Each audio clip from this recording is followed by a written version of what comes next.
রোজই বিকালটা আমার প্রায় একই ভাবে কাটে। বিকাল হলেই মনটা কেমন যেন উদাস হয়ে যায়। এটা হচ্ছে আমার রং তুলির বরণ ডালা। আগে তো প্রায় রোজই বিকাল হলেই রাস্তায় চলে যেতাম, আর এর কথা ওর কথা, চিনি না জানি না এমন সব মানুষের কথা এইসবই করতাম।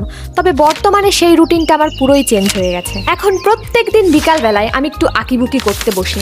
এই হচ্ছে তার নমুনা। কেন যে ভগবান আমার মধ্যে একটু আঁকার ট্যালেন্ট দিল না, এটা আমার বিশাল আফসোসের বিষয়। প্রায় 2-3 সপ্তাহ ধরে এঁকে যাচ্ছি, এখনো ঠিক করে পাতাটাই আঁকতে পারি না। কিন্তু যতই না পারি, এগুলো করতে আমার বেশ মজা লাগছে। তবে একদিন না একদিন তো হয়তো হবে, সেই আশাতেই আছি।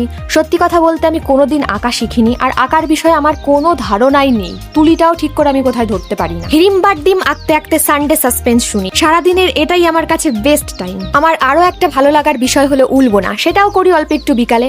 যেহেতু এখনো পড়াশোনা করছি, তার জন্য পুরোপুরি সব টাইমটুকুই আমি এতে দিতে পারি না, কারণ আমার পড়তে হয়। কলকা আঁকা বা উল বোনা কোনোটা নিয়ে আমার সেরকম নলেজ নেই। তবে আমি এই কদিনে যেটুকু বুঝেছি, উল বোনার থেকে কলকা আঁকা আমার কাছে অন্তত বেশি কঠিন বিষয়। উল বুনতে গেলে হয়তো নির্দিষ্ট কয়েকটা প্যাটার্ন জানলে অনেক কিছু হয়তো করা যায় তাই দিয়েই, কিন্তু কলকার বিষয়টা একদমই সেরকম না। তুলি ঠিকঠাক ধরা, ঠিক মতো হাতের টান, এইগুলোই হয়তো আসল, যেগুলো আমার মধ্যে তো একদমই নেই। এটা কেমন হয়েছে সবাই জানিও।